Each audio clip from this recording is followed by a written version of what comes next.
नमस्कार शेतकरी मित्रांनो, मी सुरेश कदम, सहाय्यक कृषी अधिकारी, तालुका कृषी अधिकारी कार्यालय कळमनुरी. मित्रांनो, आज आपण कळमनुरी तालुक्यातील महेशगावान या गावामध्ये आलेलो आहोत आणि आपल्यासोबत आहेत ज्ञानेश्वर काळे आणि हे मागील 5 वर्षापासून बीबीएफनेच पेरणी करतात. त्यांना या बीबीएफ मुळे काय फायदा झाला, या बीबीएफ तंत्रज्ञानामुळे त्यांच्या उत्पादनात काय फरक पडला, हे आपण आज माहिती करून घेणार आहोत. तर शेतकरी मित्रांनो, आपल्यासोबत ज्ञानेश्वर काळे आहेत. त्यांनी 2021-22 मध्ये अवजार बँक घेतलेली होती त्यांच्या गटाने आणि या गटाच्या माध्यमातून ते या गावामधील इतर शेतकऱ्यांना सुद्धा या बीबीएफ यंत्राचा किंवा या अवजार बँकेचा ते लाभ देत असतात. तर आपण त्यांच्याकडूनच माहिती घेऊ. तर आपण जे अवजार बँक घेतलेली आहे 2021-22 मध्ये, तर आपल्याला या अवजार बँकेमध्ये आपण बीबीएफ यंत्र सुद्धा घेतलेलं आहे. पण जसं सांगितलं की 5 वर्षामध्ये आपण बीबीएफ ने पेरणी करता, तर या बीबीएफ मुळे आपल्याला काय फायदा होतो? आपण जे समजा पारंपरिक जे यंत्र वापरत होतो पहिले, त्यामध्ये 30-35 किलो एकरी बियाणं लागते.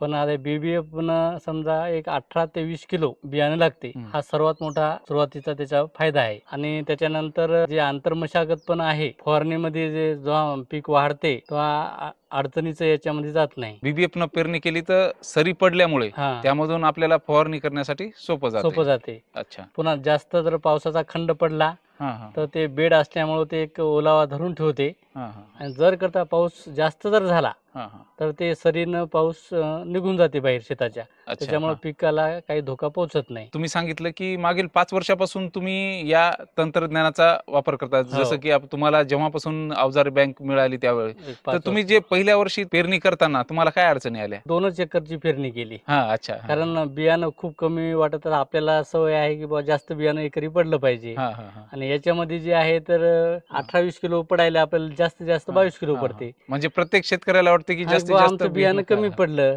उत्पन्न कमी होईल अशी एक सगळ्याला भीती होती. उत्पन्न झालं तेव्हा आपल्याला कळालं की याचा फायदा आहे आपल्याला. तुम्ही जे रेग्युलर पेरणी करत होतात पारंपरिक पद्धतीने, त्या पेरणी यंत्रामध्ये आणि बीबीएफच्या पेरणी यंत्रामध्ये उत्पादनामध्ये कितीचा फरक वाटला तुम्हाला? 3 क्विंटल ते 4 क्विंटलचा उत्पादन फरक पडतोय. अच्छा. तर आता यावर्षी समजा आम्ही 15 एकरचं पेरायची यावर्षी. आजूबाजूचे पण शेतकरी पेरतात ना, ज्यांनी मागणी केली त्यांना पण आपण याचं यंत्र उपलब्ध करून देतोय बीबीएफ.